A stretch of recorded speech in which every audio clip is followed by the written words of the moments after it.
Hello guys, कैसे आप लोग? मस्त एकदम। तो चैप्टर 5 के साथ हम आ चुके हैं। First of all, very happy new year.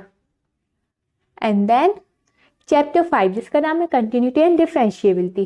First of all हम देखेंगे कि कंटिन्यूटी क्या होती है, देन डिफरेंशिएबिलिटी क्या होती है, देन हम differentiation of inverse trigonometric function पढ़ेंगे। उसके बाद differentiation of exponential and logarithmic function पढ़ेंगे। तो नोट कर लीजिए।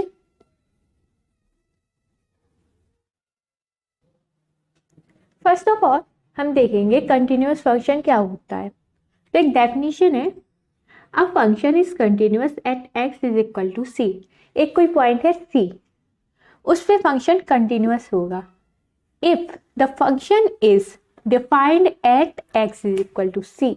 अगर वो function X is equal to C पे डिफाइंड है and value of the function at X is equal to C equal the limit of the function at x is equal to c.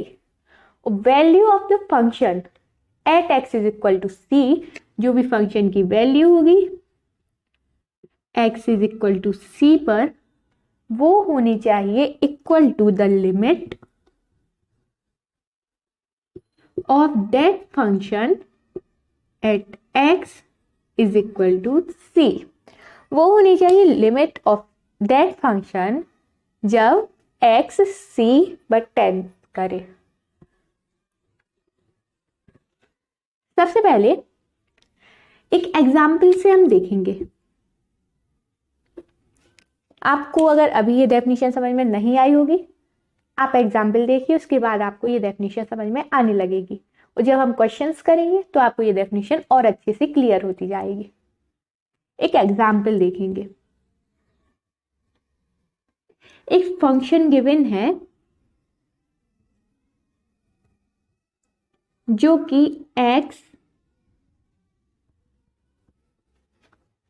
जो कि 1 है जब x is less than equal to 0 है, okay.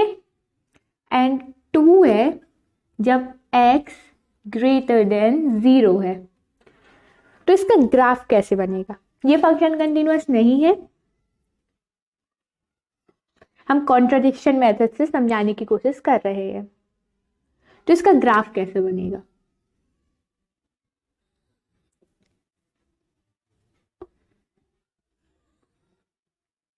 ये x axis, ये Y axis.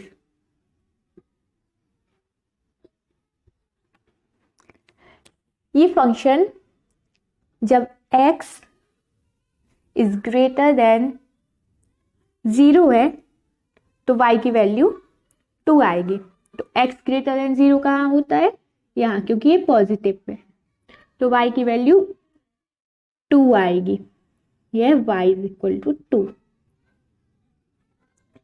और जब x small then या फिर इक्वल टू 0 है, x 0 यहाँ पर होता तो स्मॉल देन यहां पर होगा क्योंकि ये नेगेटिव है। Small than and equal to 0 है तो y इज इक्वल टू 1 आएगा।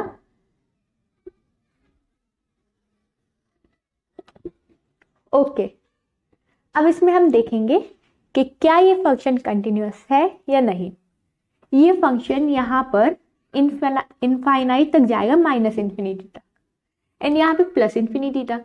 तो यहाँ से माइनस इन्फिनिटी से प्लस इन्फिनिटी तक यहाँ पे तो ये फंक्शन ब्रेक नहीं कर रहा, तो बाकी जगह फंक्शन कंटिन्यूअस है। फंक्शन ब्रेक कर रहा है इस पॉइंट पे, जब x 0 पे हो तब ये फंक्शन ब्रेक कर रहा है, क्योंकि यहां से यहां आने के लिए हमें अपने पेन लिफ्ट करना पड़ेगा। ये ब्लैंक है, इसको भरना नहीं है। अगर हम इसको भर देंगे तो इसका मतलब ये होगा कि 0 पे y इज इक्वल टू 2 होगा, तो हमें भरना नहीं है क्योंकि 0 पे तो ये y है वो 1 है जो कि हमने नीचे वाला भरा है। तो इस ग्राफ में इस फंक्शन में हमें यहाँ से यहाँ पर आने के लिए पेन लिफ्ट करना पड़ रहा है, तो ये फंक्शन कंटिन्यूअस नहीं होगा। आसान भाषा में हम ये कह सकते हैं कि जिस फंक्शन में हमें अपना पेन लिफ्ट करना पड़े वो फंक्शन कंटिन्यूअस नहीं होगा। कंटिन्यूअस फंक्शन में हमें अपना पेन लिफ्ट नहीं करना पड़ेगा।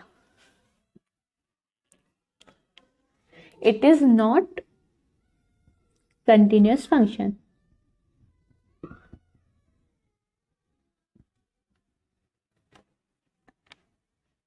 एक एग्जाम्पल ले लीजिए। एफ एक्स एक फंक्शन है। एफ एक्स एक फंक्शन है जो कि 1 है when X is not equal to 0 और 2 है when X is equal to 0। Okay, तो इसका ग्राफ हम कैसे बनाएंगे? ये ग्राफ मैं इरेज कर रही हूं, आप बना लीजिए। ये ऊपर वाले फंक्शन के लिए ग्राफ था।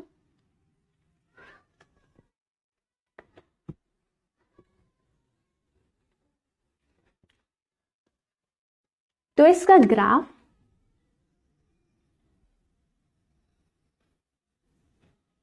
ये एक्स एक्सिस, ये वाई एक्सिस। एक्स अगर 0 नहीं है तो ये 1 है, मतलब नेगेटिव में और पॉजिटिव में। y इज इक्वल टू 1 है अगर x 0 नहीं है, और x 0 है जो कि यहाँ पे होता है, तो ये 2 है, तो ये 2 हो गए। अब क्या ये कंटिन्यूअस फंक्शन है या नहीं? ये कंटिन्यूअस फंक्शन नहीं है। लोग बोलेंगे क्यों? इसमें तो हमें पेन लिफ्ट नहीं करना पड़ा, सीधी एक लाइन खींच दी। इसमें हमने सीधी एक लाइन खींची, पर आप गौर कीजिए इसको, ये ब्लैंक है, ये ब्लैंक है, मतलब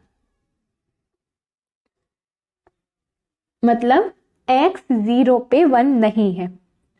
इसमें हम नेगेटिव से पॉजिटिव की तरफ जाएंगे तो x 1 है, 1 है, 1 है, 1 है, 1 है, फिर 0 पे हमें पेन लिफ्ट करके ऊपर जाना पड़ा और लिखा x 2 है, फिर पॉजिटिव की तरफ जाते हुए 1 है, 1 है, तो इस पॉइंट पे हमें अपना पेन लिफ्ट करना पड़ा, इसलिए ये कंटिन्यूअस फंक्शन नहीं है।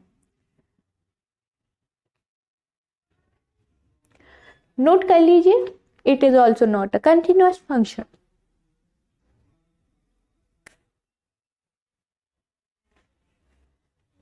अब कंटिन्यूअस फंक्शन में लिमिट की बात की गई है। इस लिमिट का मतलब क्या होता है? सबसे पहले हमें ये पता होना चाहिए लिमिट का मतलब होता क्या है। तो जैसे एक ग्राफ है,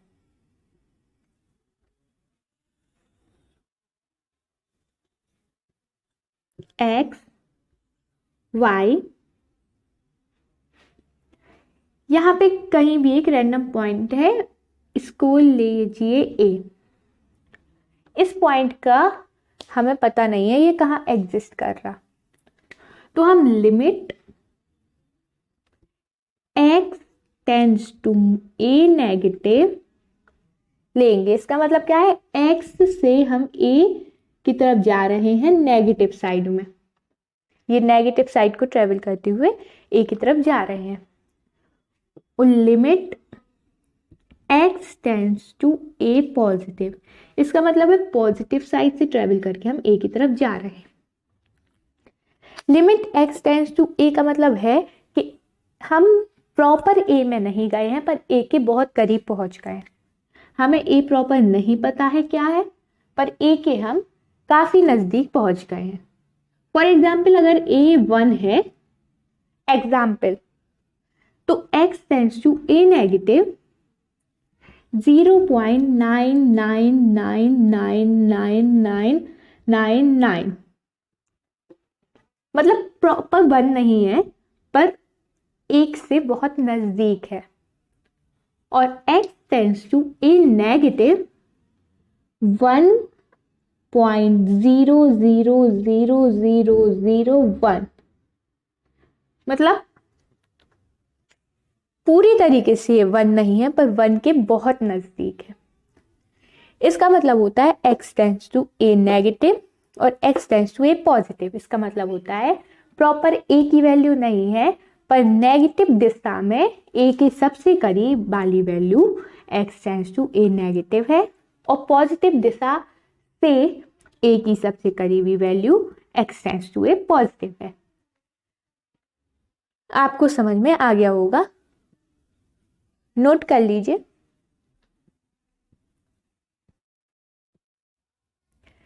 थ्योरम नंबर फर्स्ट देखेंगे, if f and g are two real continuous function at a given point c। अगर एक गिवन पॉइंट c है, उसमें दो रियल कंटिन्यूस फंक्शन है जो कि f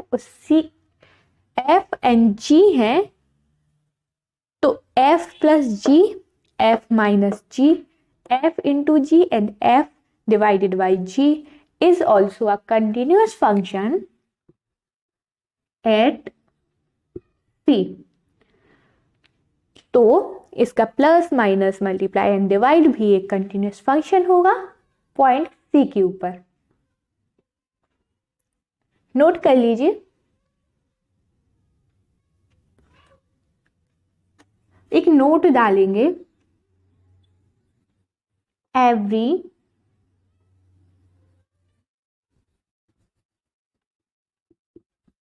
rational and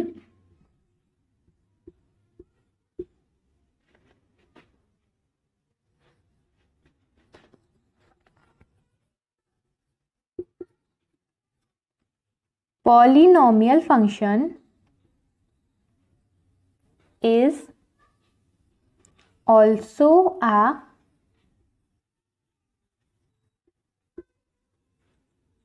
continuous function।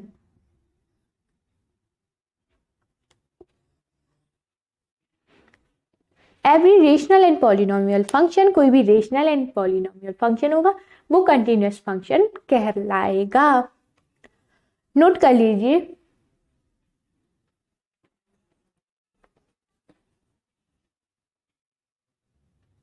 Theorem number second देखेंगे, if f and g are real valued function, f और g कोई भी रियल वैल्यूड फंक्शन है, सच दैट f और g is defined, such that f और g डिफाइंड है। f और g chapter 1 वाला f ऑफ gx, जिसको हम f और g बोलते हैं, वो डिफाइंड है एट c, पॉइंट c के लिए। If g is continuous at point c, अगर g कंटिन्यूस है पॉइंट c के लिए, and f is continuous at point gc और f कंटिन्यूस है पॉइंट gc के लिए, देन f और g is a continuous function. बहुत सिंपल सी डेफिनेशन है, ऑब्वियस सी बात है। f और g क्या होता है? f ऑफ gx है ना, f और g होता है f ऑफ gx। अगर g कंटिन्यूस है पॉइंट c के लिए, यहाँ पे x है हमारा c, g कंटिन्यूस है पॉइंट c के लिए, तो gc कंटिन्यूस है, ठीक है, और f कंटिन्यूस है पॉइंट gc के लिए, और जो f है वो इस gc के लिए कंटिन्यूस है, और g है वो c के लिए कंटिन्यूस है। तो ऑब्वियस सी बात है, जो ये फंक्शन होगा जो कि है f और g, वो इस कंटिन्यूस होगा पॉइंट c के लिए।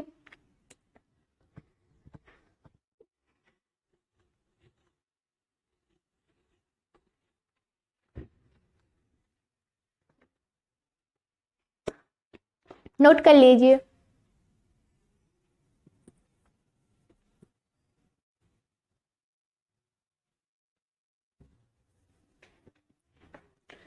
तो इसी के साथ exercise introduction of exercise 5.1 complete हुई। एक्सरसाइज 5.1 बहुत जल्द ही अपलोड होगी, जिसमें आपको इन डेफिनेशंस एंड थ्योरम्स का पता चलेगा कब कहाँ कैसे यूज होता है। तो पढ़ाई करते रहिए, ऑल द वेरी बेस्ट।